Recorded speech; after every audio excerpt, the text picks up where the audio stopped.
Ay, isa mapagpalang araw sa atin lahat. Nako, John Vic, mukhang sabit kaya yata rito, no? Dito po kay Vitali po, no? Alam naman natin na kung ano ginawa na to ni Vitali na pambabastos sa ating mga Pilipino at ito ay nakulong at di umano, umanib daw sa isang relihiyon na talagang Bible study at ito ay nabigyan yata ng parol, parang ganon, at napakawala kasi niya, napakabait naman niya daw, no? Oh, ngayon, ang balita nga po, ito, naghimagsik nga daw po itong si Vitali at sinabi, binunyag ang katiwalian po dito sa Pilipinas. Basahin po natin itong post na ito at ito po ay legit na post.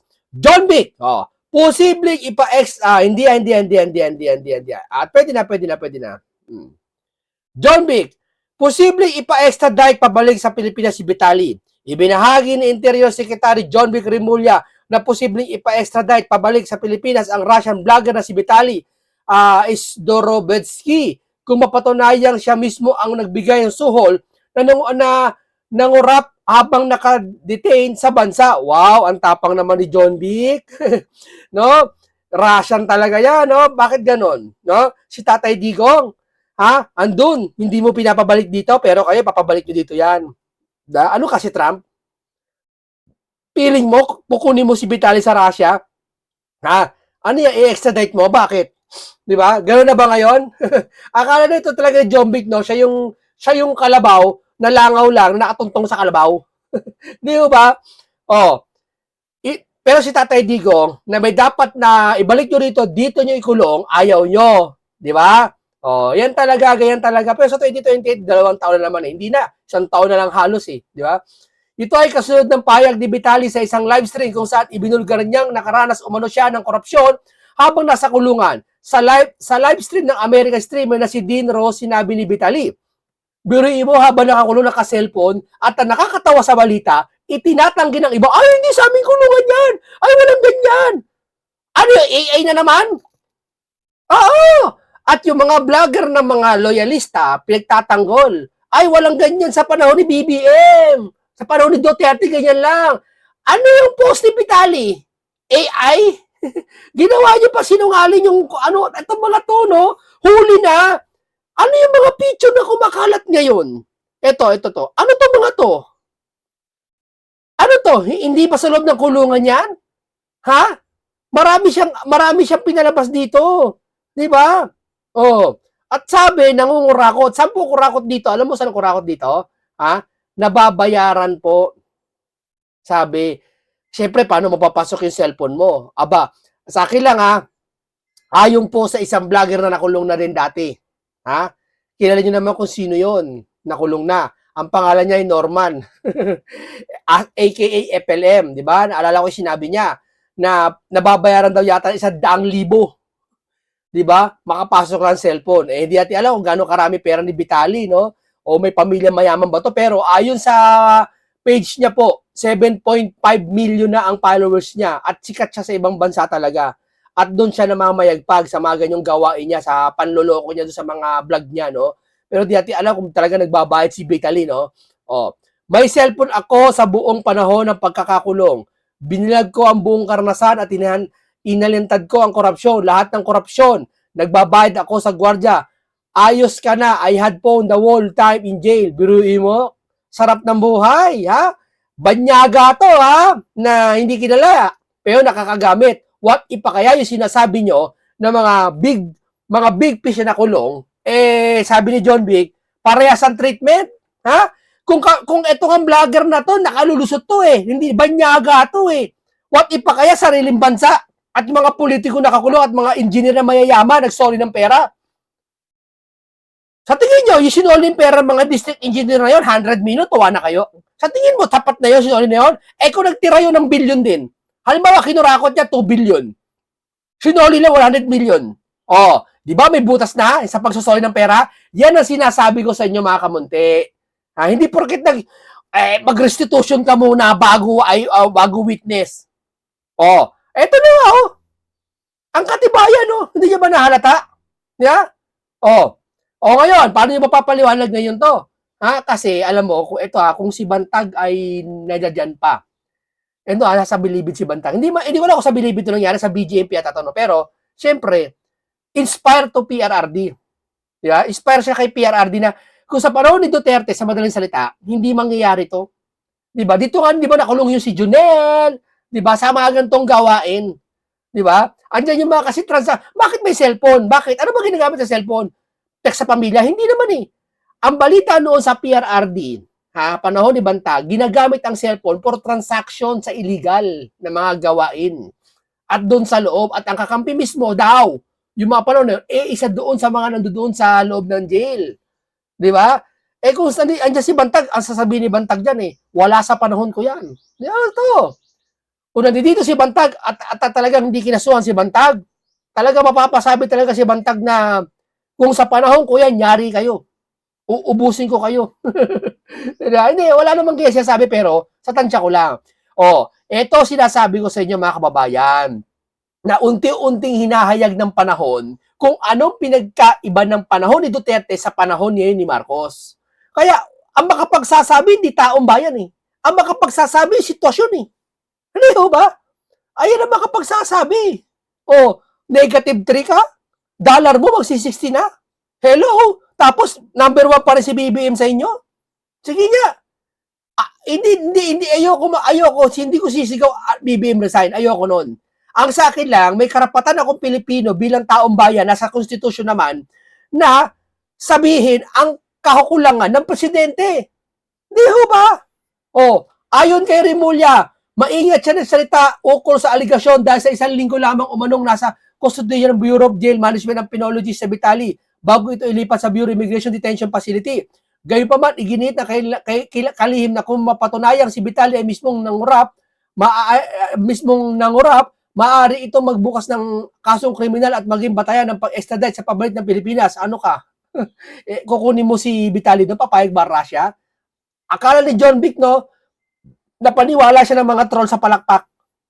Binusog siya ng mga troll sa palakpak. Akala niya taong Pilipino po palakpak sa kanya. Diba? Akala niya, porket matunog na pangalan niya, tatakbong presidente, akala niya siya na presidente. Diba yung sabi ni Amy, may mga sa paligid, akala mo presidente na. Diba? Akala niya, siya ay makapangyarihan sa Pilipinas, akala niya makapangyarihan rin siya katulad ni Trump. Diba? Extradite mo yan? Diba? Sino uhuli doon? Kung mapatunayan niyang siya mismo ang nangurap sa loob ng pasilidad, maaari namin siyang kasuhan extradite. Pabalik dito, pahayag ni Remulla. Baka bluff lang yan. Siguraduhin mo yan, di ba? Sample lang kita ng comment. Sample natin. Diyan ka magaling pero Duterte hindi nyo papalik sa Burakot. Totoo naman hindi ba? Iba yung kay Duterte, kulong muna bago mga ebidensya. Mga bugok nagpapatakbo ng bansa, tanga sila lahat. Takot na sila kay Tatay Digong. Pag ibinalik ni Duterte, yari silang lahat. Pag bumalik si Tatay Digong, first time in the history, sabihin ko sa inyo, lahat ng Pilipino, kay Tatay Digong. Doon sila malulugi. Wala, sila talagang tarantana na sila sa ginagawa nila, sa nangyayari ngayon. Palapit ng palapit. Parang si Lucifer, si Satanas, habang papalapit ang araw ng paghuhukom, si Satanas nang dadamay na. Talagang binubulungan niya na yung mga dapat bulungan. Panoorin po natin to panoorin mo natin to. Phone the whole time in jail. Bro, you can do anything. When money talks in Philippines. You can do I can do anything, di ba? Bro. Okay. Habang suot ang kanyang BJMP shirt, ito ang sinabi ng deported Russian vlogger na si Vitaly Zatorovetsky sa isang live video online. Bago nito, nauna nang kumalat sa social media ang ilang mga phone video at larawan mula sa loob ng tila isang detention facility. Katakataka kung paano nakuha ang mga ito, gayong mahigpit na ipinagbabawal ang cellphone at gadget sa person deprived of liberty. Sa panahon ni Bantag, wala niyan. Talagang kinakalkal, oplang galugad yan. Ni kay Bantag. Talagang mahigpit. Ewan ko nga bakit ganun di ba? Bakit sa bilibid niyo wala naghihigpit ng ganyan? Malay natin, di ba? Sa panahon niya ni Bantag, nakakalusot pa kay Bantag Pero mahigpit si Bantag noon sobra. What if pa kaya ngayon? Di ba? Napakaluwag. Di ba? Sa labas na nga lang sa Pilipinas hindi napakaluwag ng mga drugista ngayon What if pa kaya sa loob? Meron pang kumalat na larawan si Zatorovetsky nag-iyosi na may sigarilyo sa bibig. Paliwanag ng Bureau of Jail Management and Penology o BJMP, hindi sa kanilang detention facility. Hindi daw kanila. Tapos yung isa, hindi daw kanila din. Ano yan? Alam mo, itong mga Pilipino talaga, no? Talagang natuto sila sa, ay, mga Pilipino maniniwala yan. Tapos may magtatanggol pa. May magtatanggol pa, ay, hindi ginagawa ng Marcos administrasyon yan, walang ganyan. Eh, ano yan? AI na naman? Si Vitali, isang AI, isang robot? Ano si Vitali? Nagsisinungaling? Yung mga video niya sa kulungan, ano yun? Sige nga! Naman-taman mga to. Kinuhanan ang mga kumalat na video at larawan. Sa parte ng BGNP, hindi pwedeng mangyari yun dahil wala naman siyang any vlog video na nakadilaw o naandun siya sa loob ng BGNP facility. Sa dokumentong ibinigay ni BJMP spokesperson J-Rex Bustinera, nakasaad na June 11, 2025 nang pumasok sa poder ng BJMP ang Russian vlogger sa bisa ng court order matapos ang 7 araw at dahil nakapagpiyansa na, agad na nila itong inilipat sa kustodiya ng Bureau of Immigration. Inamin ng BI na sa loob ng kanilang detention facility, nagmula ang mga ipinost ni Zatorovetsky.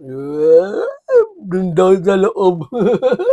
Imbestigahan na yan. At inamin na rin nila na may mga gadget na nailulusot ang kanilang mga bilanggo. The recent Tamo? Ano sila, no? Para silang chess, para silang ano, no?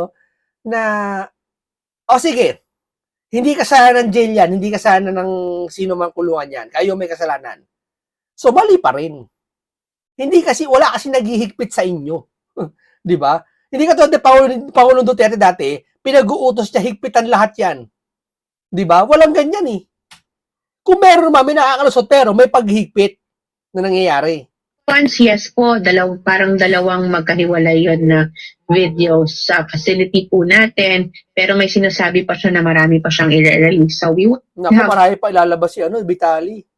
Oh, kasangkapan na to sa panahon natin eh. Oh. check po kung ano yung mga iba pa niyang sinasabi niya na ilalabas. Sinabi rin ni Sandoval na ang mga ulat patungkol sa reklamo ng Russian vlogger sa pagkain at hygiene items ay mula rin sa loob ng kanilang detention facility. Oh, 'di ba? Eh yung sinasabi ni Harry Roque. Oh, natandaan siya sinabi ni Harry Roque na si Saldico hindi pwedeng extradite o ipakuha dito, ikulong dito, ipauwiin. Mag-a-appeal lang siya doon na mag-aano lang siya doon sa Europe ng tawag doon, ng apila na sasabihin niya, ayoko makulong sa Pilipinas, dito lang ako. Kukuha ng ano yun, yung para immunity na hindi siya mahuli doon, papauwi sa Pilipinas. Sabihin niya lang, ang kulungan sa Pilipinas is worse. Ang kulungan sa Pilipinas is talagang malaking parusa. Di ba? Pwede siya mapayagan doon, pwede siya mabigyan ng ano doon ng hindi pwede siyang hulihin. Ano ba tawag doon?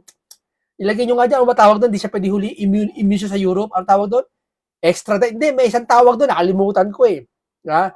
Oh, kaya yung totoo nga, ayan, may mga pagkain dito, asa niya, budget ng gobyerno to, ba't ito lang kinakain? Mga ganyan tanong, di ba? Hindi mawawala yan eh. Oh. Hindi na Pati ba naman ito, nakukurakot pa? Tanong ko lang. malitinanggi ni Sandoval na mailan silang mga tauhan na nababayaran ng mga detained personnel para maipasok ang kanilang mga gadget sa loob ng kanilang mga selda. Sa katunayan nga raw, simula pa noong nakaraang taon ay marami na silang napatalsik ng mga opisyal. Wow, galing! Oh, kasabihan naman ni Auntie Claire, sa panahon ng Duterte, wala niya. Pero sa panahon namin, may pinapatalsik. Nakuha niyo yung logic? Ha? Nakuha niyo yung logic? Si Auntie Claire laging ganyan. Sa panahon ng Duterte, wala nagsusoli ng pera. Sa mga tsachabu. Sa panahon ng Duterte, wala mga sumusuko. Wala nagsusoli ng pera din sa mga nangrakot. Eh, tanong ko naman, sa panahon kasi Duterte, walang kurakot. Kaya walang pwede magsoli. Diba? Ayon sa immigration, At walang sinisibak kasi matino lahat. At hindi sinisibak. At alam nyo na kung anong nangyayari. may isang oras kada araw ang mga nakakulong na para makagamit ng cellphone. At ito raw ang posibleng dahilan kaya sila nalulusutan. Pero nangako ang BI na tuloy-tuloy ang kanilang random and surprise inspection sa mga selda para maiwasan na ang ganitong insidente. Matatandang sinabi ni Palace Press Officer Yusik Claire Castro na 3 ang nasibak na immigration official at marami. Sasabihin naman niya, nasibak. Natutuwa ka pa. Para proud pa sila, no? Sa panahon ng Duterte, nasibak 3 sa immigration. Ibig sabihin, kumikilos ang gobyerno. Wow! Natuwa pa. May nagsoli ng pera. Sa panahon ng Duterte, wala nagsoli ng pera. Ibig sabihin, na nagsoli sa panahon ng pera ngayon, ibig sabihin, may kurakot ngayon. Di ba? Natuwa pa eh, no? Parang pinagmamalay pa nila, may nasibak, kawawa naman tatlo na yun, nasibak yun. Di ba? Dahil sa kahinaan ng command. Sino ba commander-in-chief dyan? ang nakumpiskang mga Had a phone the whole Di time. ba, mga kaibigan? Ito, iwan natin to, dito tayo kay John Vic. Ano kaya? Stream niyang sabihin sa isang live stream na nag-vlog siya sa loob ng kulungan at handa siyang Yung mga isiwalat yung mga ang katiwalian dito. yung mga loyalista ayaw maniwala, hindi, nag-vlog yan, wala yan. Kasi tatamaan naman si Junior eh. Takot sila tamaan si Junior. Tapos, pag natuklasan sila, gagawin nilang DDS yung nambabati ko sa kanila.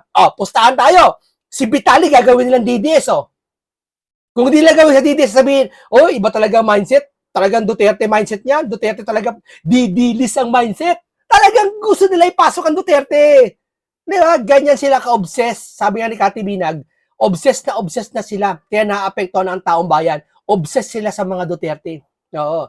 Panoorin natin to Kung talaga sa kulungan to Kasi sabi ng mga vlogger dyan, hindi daw sa kulungan to. Ito daw ay parang, ewan ko. What's up, guys? Welcome to my MTV Cribs. I know you've been wondering where I've been. As most of you guys know, I got arrested on April 2nd, 2025. I'm currently at Immigration Center of Worden Ay, Facility. hindi. Been here Teka, hindi nakikita pala. Sorry. Hindi nakikita. Ito. Okay. for 69 days. I know it sounds funny, but today actually marks 69 days. Check this out. These are our conditions. March 69 yan. Alam mo katwiran nila? Yung video na yun, hindi naman ngayon yun eh. Nakaraan pa yun. Bakit? Pag nakaraan ba, okay na? Yan ang lusot nila eh. Ano naman kung nag-video? Nakaraan pa naman yun eh. Hindi naman ngayon yun eh. Bakit? Ano pinagkaya mo nakaraan na ngayon? Ang usapan dito naka-video. Yan na naman ang hilig nyo, lumulusot kayo eh. Pag na mahuli, alam mo itong mga to, pag alatang lumulusot sila. Di ba? This is an isolation. I can't speak out loud because we have the guard right there. But these are my mates here. And I can't talk too long, but here you go. This is our breakfast. Yes. Why is it green? One rice, please. One rice. And what's up, guys? Fish. Eto nasa kulungan to, pero hindi ko siya sabi kulungan ng Pilipinas to. Pero, syempre, para safe tayo. Kasi itong mga to, pag sinabi mo kulungan ng Pilipinas to, at kahit sa Pilipinas nangyari to, palitawin ka nilang fake news ka. Ganyan to, katindid yung mga to eh. Kay Saldi ko na nga lang, harap-harapan, nag-video si Saldi ko eh. Sasabihin nila AI eh. Tapos pag nire-upload mo, sasabihin, nagpapakalat ka ng fake news, AI yan. Diba? Ipapaktik ka pa nila. No, ganyan katindi ngayon, mga kasama ko. I don't even want to know what that is. And our dinner. Wow. So much food. Let me show you what, if you guys are wondering why these bottles are here. Saan there's lugar yan? rats protection. This place is infested with rats, cockroaches, hundreds of mosquitoes during the night here. 100 mosquito in the night. It's absolutely disgusting. Disgusting. Hindi, asawa mo talaga, sir. Kulungan yan eh. Siyempre. Trying to reach out to human rights people. This is so inhumane. Mag-taste ka, gumawa ka ng kasalanan, eh, makukulong ka dyan. But no one's responding. But this message is not about me. This is a message about all the people that are suffering. Nag-vlog na rin siya, no? Content na niya yan, no? Sa buong kulungan niya, nagko-content siya. And I will tell you in 1 second. Come check out the guy.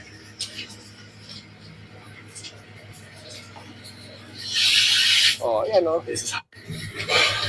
Anyone's watching this video, there's people, civilians, and hundreds of people are suffering. Innocent people. If you overstay your visa, there's people here for 3 Binunyag years, niya lahat, 5 years. Are they going to be here for life? Maybe not. Are they going to be here for years? Yes. Do you think my charge of disturbing the peace matches my consequences? I don't think so. But I've been getting a lot. Every negative situation has to be positive. There's books. Rack time. You guys are wondering if we get to go out of this cage? Maybe. Tignan nyo nga yung lugar niya, ako sa yung lugar na yan. Tignan nyo kung familiar kayo kung may mga kasama kayo, anak kayo dinadalaw sa mga BJMP, o kung saan man lugar sa Pilipinas. Tignan nyo yung lugar na yan kung In saan. minutes, once a week. But yeah, we go outside next to that beautiful blue trash can. that's filled with Tignan mo flies and rats. Oh. Correct. Saan yung lugar na yan? Ayun oh. Saan yun? May bakod oh.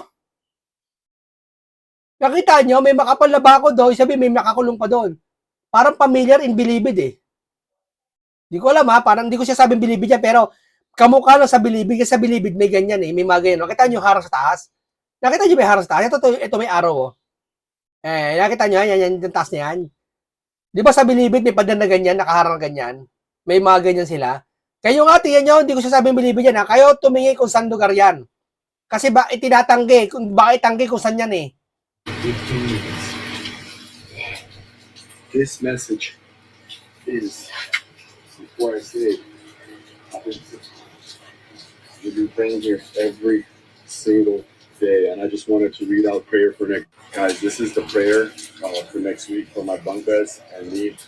Dear God, thank you for opening our eyes and giving us another week to live, grow, and trust you more. Every day that you give Naks us naman, is may a gift. ganyan-ganyan pa I'm siya. so grateful that you share it with us. Your own, your significance. We the people. There are people that are dying in here. There are people that need your help. There's Okay. Mamaya. Panoorin natin to. Ayon kay Vitali, binayaran niya ang jail guard para makagamit ng gadget. Bago magkomento sa live stream, nag-post din si Vitali ng ilang larawan ng kanyang pamamalagi sa detention facility sa Pilipinas. Nauna nang sinabi ng Bureau of Jail Management and Penology na hindi sa kanilang pasilidad kuha ang mga larawan at video ni Vitali. O sige na, hindi sa Pilipinas siya, panaginip na namin lahat yan. Giniit naman ni Bureau of Immigration Commissioner Joel Anthony Biado na inimbestigahan na nila ito habang nasa kustodiya nila ang vlogger. Kinumpiska na umano nila ang mga cellphone na naipuslit sa loob ng kanilang kulungan at matagal na ring inalis ang mga sangkot na tauhan. Sisi sa mukha ng Russian vlogger na si Vitaly Sorovetsky matapos Walang pagsisisi daw, sabi. makabalik sa kanyang bansa. Sa kanyang ex-post nitong Miyerkules, ipinagmalaki niya na matapos Ba't naman ako magsisisi dyan pag ako nakakulong? Biruin mo, naka-cellphone ako. Di ba? Hindi ko alam kung bang gabi kung ano kinakain ko dyan. Di ba? Sabi nila ni John Vic, di ba, lahat na makukulong, walang special treatment. Ito nga lang banyaga. Paano kayo maniniwala na sinasabi mo yung mga nakulong dyan na big fish na sinasabi nyo, walang special treatment. Lalo na yung mga bilyonaryong engineer dyan, pati mga kontraktor dyan, dalawang mag-asawa. Alam nyo na yun, ha? Pati yung isang senador yata, dati senador, nakulong. Ano siya sabi niyo walang special treatment? Ito nga vlogger na hindi ating Pilipino, banyaga to ha. Ayan may diselfo no. Ganda ng kulungan eh. May sarili yatang kubol eh. Hindi ko alam kung saan yan ha. Kasi ang alam ko, pag nasa kulungan ka, talaga kulong ka. Magsisisi ka at kinatatakutan. Yeah? ang 290 Kung nakapag-vlog pala, hindi. Pag may hawak kang cellphone, buong araw mo, baliwala yan. Lalo pag may games ka. Mag-ML ka na mag-ML, no? Okay lang, kahit makulong ako 1 taon dito. Yeah? days ng pagkadetine sa Pilipinas. Tapos kumikita pa yung vlog niya kung mag-vlog siya no, sa Pilipinas. Pwede siya mag-upload. Content pa, ha? Kasama ang mga daga at ipis at more than 35 Celsius weather, he is finally free. Nung panahon ni PRRD, hindi ko sinabing wala niyan. Nililinis nila. Hindi ko sinabing nalinis nila, nililinis. Diba? Talagang naghihigpit si PRRD. Diba? Sa paghihigpit niya, diba, natuklasan niya si Jonel, na hanggang ngayon existido, andun, namamayagpag ngayon, diba? Pa niya, out of the 290 days, he spent 91 days in complete isolation. Anya, they wanted me gone, but I'm here. All glory to God. Kalakip sa post ang larawan niya sa detention cell at maikling video. Ayan andyan siya. Yung hawak-hawak niya kulungan yan. Andyan may video nakakulong siya. Ano yan? Hindi sa inyo yan? Imbestigahan nyo kaninong selda yan? Na nakahubad at nakasilip sa ulan sa likod ng rehas. Maging isang picture sa BJMP facility na tila nasa isang Bible study. Just let it. Bawal yun eh. Bakit na meron? Come on. John Vic, paliwanag mo naman to. In Russia, it's minus 34 Celsius, and your boy is headed to the front lines. I'm free, baby. Dineport ang vlogger nitong January 17 matapos tanggihan ng Amerika dahil sa criminal record at residency issues. Permanently blacklisted na rin si Vitali sa Pilipinas dahil sa pambubuli at mga kasong unjust vexation, theft at public harassment. Sa isang interview kay Aiden Ross na posted na rin sa X, binalikan ni Vitali ang anyay bangungot sa kanyang detention sa Pilipinas. First 3 months, bro, I was in isolation. Solitary. Cage, 35 degrees Celsius, no ventilation, rats, cockroaches, and just sweating all day. Just shower after shower, buckets. That's all, bro. Been wiping my shit with my hand, no toilet paper. Agad namang binigyang linaw ng BJMP ang bumabiral na post ng blogger. Ayon sa ahensya, nanatili sa kustudiya ng BJMP si Vitali sa loob lamang ng 7 araw o mula June 11 hanggang 18, 2025. Kanya-kanyang tanggi na! Sige na! Sanay na kami! Sanay na kami!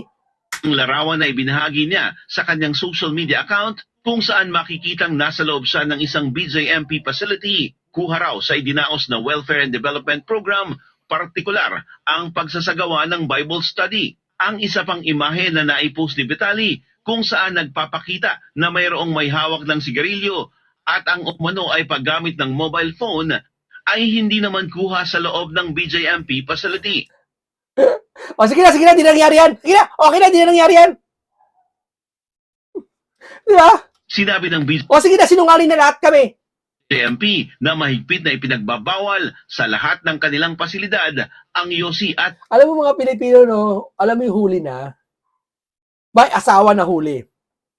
Lalaki. Nagiinom. Blok. Kabababa ng alak. Inom. Nahuli ng asawa. Nagiinom ka naman? Hindi ako nagiinom. Alam mo yun? Nahuli na sa loob ng hotel na may kasamang babae. Nakakumot, nakataklob silang dalawa. Nahuli ng asawa. Hindi. Kwentuhan lang kami. Kaibigan ko yun. Alam mo yun? Tapos kakampihan pa, mananalo pa yun sa kaso. Di ba? Tintindi. paggamit ng cellphone. Ayon kay Palace Press Officer Attorney Claire Castro, tinalakay na sa unang bahagi ng kanyang pagkakakulong sa BI, Warden Facility. Dahil anya dito, 3 ang natanggal na immigration officer at marami ang nakumpiska na mga cellphone. Natuwa sila. May nakumpiska na po. Ano, pabalubag loob sa amin, nakumpiska yan. Hindi importante yan. Ang importante, nangyari yan sa panahon. Sa panahon talaga ni PRRD talaga, inaayos to. Kaya nga sabi ko si Bantag, kung nandito si Bantag, isa lang sasabihin ni Bantag eh. Pag ako sa akin yan, sabihin ni Bantag, ubusin ko kayo. Yari kayo sa akin. Wala sa panahon ko yan. Hindi ko sabi sa bilibid nangyari yan. I mean, sa kay Bantag yung pagkatao, ibig sabihin niya, inspire siya kay Pangulong Duterte. Ganoon ang utos kasi sa kanya. Di ba? Teka, magbasa muna tayo ito. Naaaliw tayo eh. Magbasa tayo ng ilang komento dito, mga kasama. Dito. Magbasa tayo ng ilang komento dito kay Vitali. Hindi yan. Ito. Magbasa tayo ng ilang komento dito. Marami tayo matututunan dito. Jail center yan, di hotel, ang expect mo. Ayan ha. Yan ang boses ng Vox Populi ha. Nakakahiya BJMP, di pa din nagbabago. Bayaran lahat ng tao dyan, lahat pwede for a price. Nakakahiya kayo, sobrang nakakahiya kayo. Normal lang yan. Vitali, mostly government official are now syndicates.